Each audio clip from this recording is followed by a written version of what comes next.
સુરતમાં ગત મોડી રાત્રે અલથાણ વિસ્તારની અંદર એક પાટીદાર સમાજની દીકરીની છેડતીની ઘટના સામે આવે છે।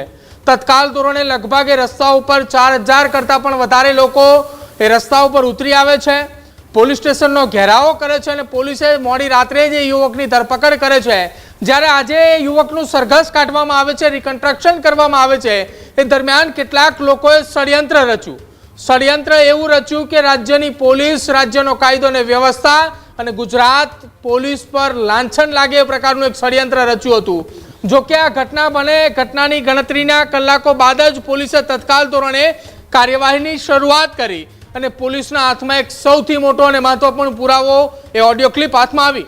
ઘટના એવી હતી કે જ્યારે આ રિકન્સ્ટ્રક્શન કરવાની વાત આવી, સમાચારોના માધ્યમથી લોકોને માહિતી મળી એટલે સુરતના રસ્તા ઉપર પાટીદાર સમાજના લોકો હોય કે અન્ય સમાજના તમામ લોકો રસ્તા ઉપર ઉતરી આવ્યા।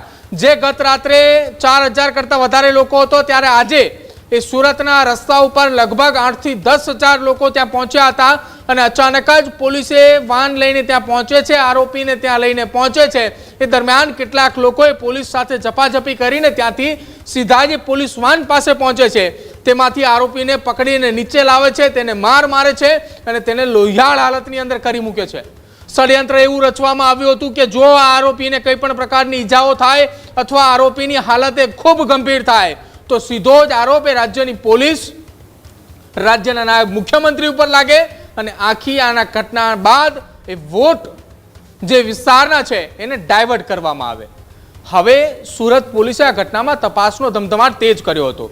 તપાસ એ દિશાની અંદર સુરત પોલીસે તમામે જોર લગાવ્યું કે જ્યાં એક ઓડિયો ક્લિપ ખુલીને સામે આવી છે, એ ઓડિયો ક્લિપની અંદર આખું એક ષડયંત્ર ખુલ્યું કે આ આખું ષડયંત્ર કરવા પાછળ આમ આદમી પાર્ટીના એક ઉમેદવાર હોવાની વાત એ અત્યારે ચર્ચાઈ રહી છે।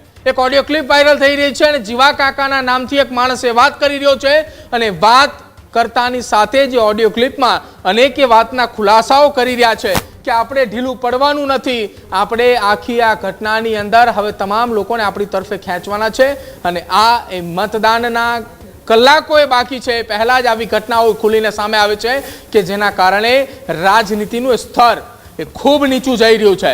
થોડા દિવસો પહેલા એટલે કે લગભગ 48 કલાક પહેલા જ આમ આદમી પાર્ટીના એક ઉમેદવાર એ પોતાની જાતે જ ફાયરિંગ કરે છે અને આરોપો એ સત્તાધારી પક્ષની સામે લગાવે છે।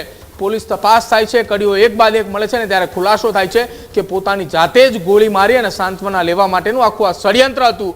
આ જ પ્રકારની તમામ અપડેટ જોવા માટે ન્યૂઝરૂમ ગુજરાતને લાઇક, શેર અને સબસ્ક્રાઇબ કરવાનું ભૂલતા નહીં।